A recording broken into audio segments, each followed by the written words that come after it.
खबर यूपी से है, जहां पर एनकाउंटर पर पॉलिटिकल एनकाउंटर जारी है। सुल्तानपुर लूट कांड में एक और आरोपी का एनकाउंटर हो गया है। इस बार एनकाउंटर में ढेर। आरोपी का नाम है अनुज सिंह।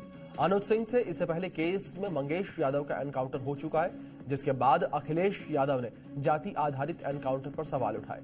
अनुज सिंह के एनकाउंटर को अखिलेश फर्जी बता रहे हैं।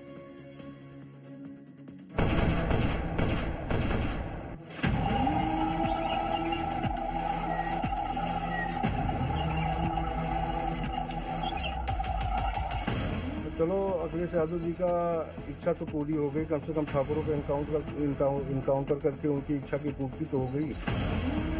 तो क्या उन्नाव एनकाउंटर में एक आरोपी की मौत से अखिलेश की इच्छा पूरी हुई है? उन्नाव एनकाउंटर में मारे गए आरोपी अनुज सिंह के पिता के अन्य शब्दों के बड़े सियासी मायने हैं। तो चलो, अखिलेश यादव जी का इच्छा तो पूरी हो गई।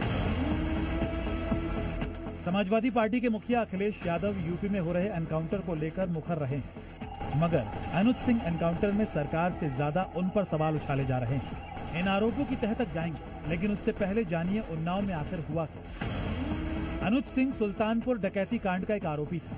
अनुज पर 1 लाख रुपए का इनाम था। डकैती की वारदात के बाद से फरार चल रहा था। पुलिस उसकी तलाश में जुटी हुई थी। उन्नाव के अचलगंज में उसकी लोकेशन ट्रैक हो गई, जहां आज तड़के एनकाउंटर के दौरान अनुज सिंह पर जवाबी कार्रवाई की गई। इस दौरान उसका साथी वहां से बच निकला। इस समय हम पहुंचे हैं उसी जगह पे जहां पर आज सुबेरे अनुज प्रताप सिंह का एनकाउंटर किया गया। उसके सिर पर गोली मारी गई और अस्पताल ले जाते समय उसकी मौत हो गई। मैं आपको बताऊं कि ये वही जगह है जहां पर आप देख पा रहे होंगे कि यहाँ पर खून के जो निशान हैं वो भी यहाँ पर पड़े हुए हैं थप्पे, और ये वो जगह है जहाँ पर अनुज प्रताप सिंह का आज सुबेरे STF और उन्नाव के ज्वाइंट ऑपरेशन, दोनों टीमों ने मिलकर ज्वाइंट ऑपरेशन से यहाँ पर उसका एनकाउंटर कर दिया। अनुज सिंह सुल्तानपुर की उसी डकैती कांड में आरोपी था जिसमें मंगेश यादव भी शामिल था।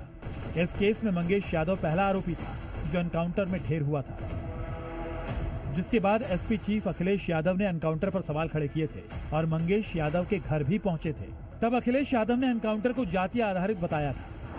STF की full form special Thakur force बताई, लेकिन अब मारा गया आरोपी भी ठाकुर है। लिहाजा अखिलेश अपनी पोस्ट में भी जाति का जिक्र करने से परहेज कर रहे हैं। आज CM योगी ने भी मिर्जापुर से अखिलेश की जाति पॉलिटिक्स पर जमकर निशाने साधे।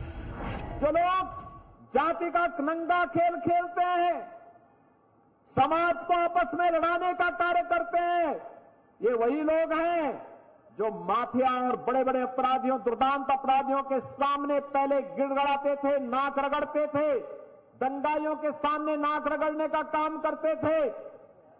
आज जब प्रदेश विकास की एक नई धारा के साथ आगे बढ़ रहा है, एक नई पहचान के साथ आगे बढ़ रहा है, तो उन्हें विकास अच्छा कैसे लग सकता है। मंगेश यादव एनकाउंटर के जरिए अखिलेश बीजेपी पर जाति के तीर तान रहे थे, लेकिन अनुज सिंह एनकाउंटर में SP के नैरेटिव को कुंद कर दिया। NDA जाति नहीं अपराध के आधार पर कार्रवाई की बात कह रही है। वो जाति के नाम पे अपराधी का वर्गीकरण करते हैं। उनके जाति में भी, अपराधियों में भी जाति ढूंढते हैं। लेकिन सरकार, हमारी सरकार एक विधि सम्मत शासन व्यवस्था को आगे बढ़ा रही है। जो दोषी हैं, जो अपराधी हैं, जिन्होंने अनैतिक काम में जिनकी संलिप्तता है, सबके खिलाफ कार्रवाई की जाएगी। अपराधियों की कोई जाति नहीं होती है। अगर वो जाति की बात करते हैं, अपनी जाति की बात करते हैं, तो 67 मुसलमान अपराधी मारे गए, 20 ब्राह्मण, 18 ठाकुर, 17 जाट गुजर मारे गए, 24 अति पिछड़ा मारा गया और 26 अन्य इनकाउंटर में मारे गए, जो सब अपराधी प्रवृत्ति के थे। इनके विषय में भी अखिलेश जी को बोलना चाहिए था।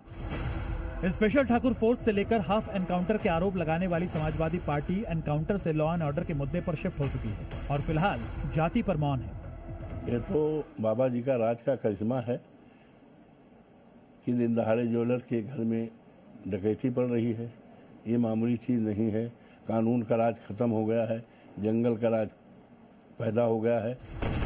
जाति देखकर एनकाउंटर की बात भले ही सियासी हो, लेकिन इस पर शोर जरूर होता है, क्योंकि जाति ही सत्ता की सीढ़ी चढ़ने का सियासी रास्ता बन चुकी है। अपराधी चाहे कितने संगीन कृत्य कर दे, अगर जाति अपने वोट बैंक के मुफीद है तो सियासतदान उसके पक्ष में खड़े होने से भी नहीं चूकते। उन्नाव से प्रीति श्रीवास्तव के साथ ब्यूरो रिपोर्ट, जी मीडिया।